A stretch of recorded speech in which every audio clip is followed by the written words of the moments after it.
don't you say a few words? Appreciate you making the trip all the way here from Bristol as well. Yeah, I'm from Perth County and woke up in the dark this morning and headed down here, but had a really good drive. Because actually stopped for a little breakfast along the way, so it was a nice drive down here. You stopped in my riding? Yeah, I did. Yeah, I did. Anyways,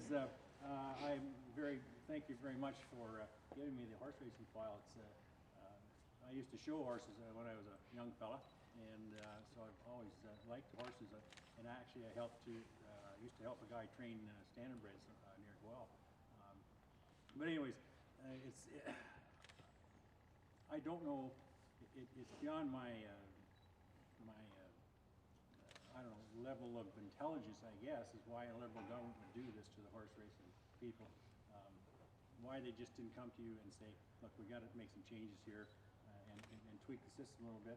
Instead, they pull the rug out from underneath you, and it's just been devastating to everybody.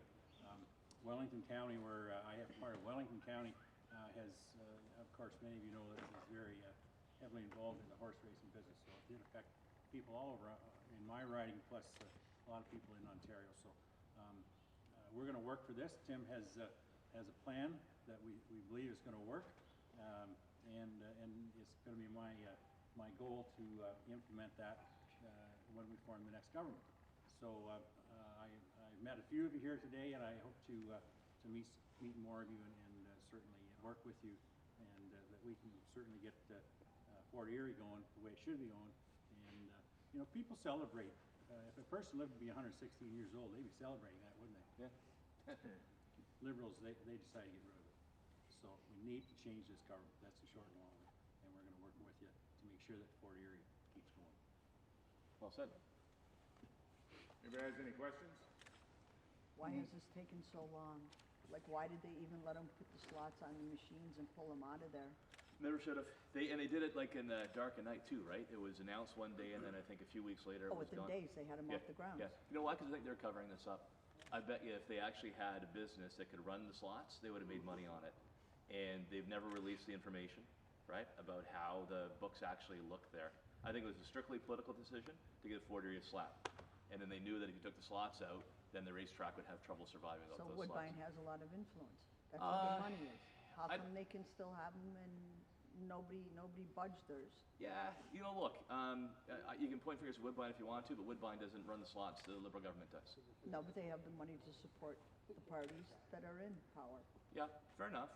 But again, right, who's actually can make the difference? It's the politicians that can. And nobody forced the Liberals to take this. Like Woodbine didn't force their hand, right? No. They decided to do it themselves. They did Sarnia, they did Windsor, they did Fort Erie, like in the dark of night. And let's not, and make this point very clear, be very direct about this, the NDP was driving a getaway car. Nothing happens in Parliament without two parties supporting it, and that was the Liberal and the NDP that voted for that budget that took the slots out of the racetrack. I think that was wrong. I think the way forward is actually put the slots back in the track. But I don't trust the government to run it, because they ran it lousy last time around. Get a business that's an expert in the business, just like doing the States, have them run it. Well, you don't want to hive off some of the money. The chicken coop. Yeah, exactly. Because it was like, I don't know if it, like they never, I'm right, right? They never ever put the numbers out there. They never put out numbers, the black and white, and they said, here we're running it with a deficit. And I bet you, we've had contact from operators who said they could actually run that. I know Jim T-Bear did as well. They could actually run a racetrack slots operation, make a profit, and then share the money with the slots at racetrack. Well, it's working in the States all over. I mean, the Hialeah, they're all putting Thistle Downs. They're putting casinos in with the racetracks because the program does work. And it drives you nuts because they copied us, right? Well, no, we did it I first. went down to Mountaineer with Stephen Sykes years ago when Woodbine first was looking into slots. I went down with Stephen Sykes, and he walked around Mountaineer Racetrack. They were one of the first that had a casino-type gambling thing. And Stephen was shaking his head, figuring, what is it? Because the guy comes out and he goes, well, you know, if our handle goes up a little bit more, we're going to simulcast in the Gulfstream. And Stephen's snickering under his breath, like, oh, who's going to bet Mountaineer Racetrack at Gulfstream? Like, it was a lower-end racetrack. Well, guess what? It did that, surpassed, and has a permanent casino, tore down the paddock, the dishes went up. You can bet everything. There's dog races, there's standardbred races, there's whatever you want, and it works. And everybody else is putting them in. I think we all agree. put it to you this way, and have Bart add a few words for his perspective on this. Like we actually started the racetrack and slots program here in Ontario. Other places copied it, they may have improved it, like you're saying, great. So instead of tossing the whole thing out, why don't we see what other areas are doing and copy that to keep the industry going, right? And we can blame whoever we want to for this, but it was the Liberals, part of the NDP, who actually ripped the slot machines out. I said, let's give it a try. Let's find somebody who can run them, make a profit, share the money in the horse racing sector. Don't throw out the baby with the bathwater. I believe we can actually turn this around. I wrote to Premier Wynne over a week ago about this, asked for a meeting so I can see if she'll take my plan. And I don't care if she steals it, God bless her, as long as we fix this track and get people back to work for next season, right? I don't care if she puts a big red ribbon around it, she puts me on the sidelines, it's the right thing to do. But if she doesn't do it, we will. Introduce Anthony MacDonald. Anthony, nice to see you, man. I race horses. I don't drive cars that much. Nice to see you. Thanks for being here. Folks, this is Anthony MacDonald. Anthony's standardbred, world champion in the Hall of Fame yet? Or? I think so. And I'm proud that Anthony is not only one of the highest regarded drivers for standardbreds in the entire country, but he's also running for us as our PC candidate in Guelph. Basically said enough is enough. He's worried about the future for his kids, worried about the future of this province, and he said he's going to make a difference again in government. So I appreciate making the trip down here today. Thanks. Sorry, I was a little bit late. Now, I know sometimes thoroughbreds and standardbreds, Like cats But and it- skunks sometimes. Yeah. but did you want to say a few words from your perspective? Listen, I grew up in Prince Edward Island, working on a farm. My father had broodmares and whatnot, and I moved to Windsor and Detroit and Montreal. I've been all over the country, same as everybody else, plying your trade, trying to move up to the next level, and I was lucky enough to make my way to Woodbine and brought my brothers along, and one of my younger brothers, and he's doing very well for himself, raising a family. I bought a house, same as probably many of you, and then the Slots at Racetracks program was canceled.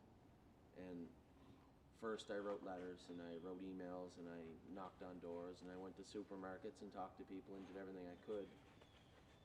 But I came to a point where it just wasn't enough. So I don't know many people in your industry. I know a few people. Probably you don't know a lot of people in my industry. But we're all in the same boat. You know, we were all hard done by. It was ripped. The carpet was ripped out from underneath their feet for virtually no reason. You know, they can give you excuses about accountability and transparency. One, they've none of their own, and two, why did they? Nobody's ever answered us why they ripped the program out. You know, if you get a flat tire, you don't take your car to the junkyard, and that's virtually what they did. They stopped everything, hired a massive this 3-person panel that was expensive, to figure out how to make it work another way. Well, it was already working one way. If you didn't like how it was working, then fix how it was working. Don't throw the whole thing away.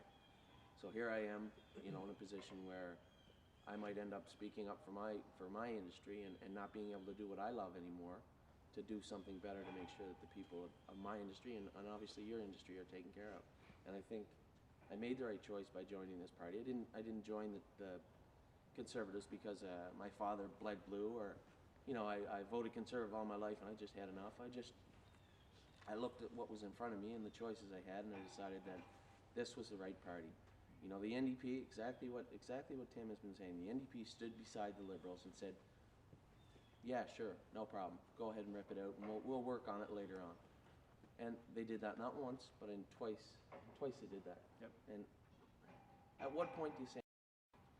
I think the Liberals have gone down a path that they've gone so far down this road they can't even get back, and now they're in a position where they've put us against the government, and the government's going to lose. We're going to have to make a change, and the only way to do that is to elect Tim Hudak and the PC party. Thanks, Anthony. We're going to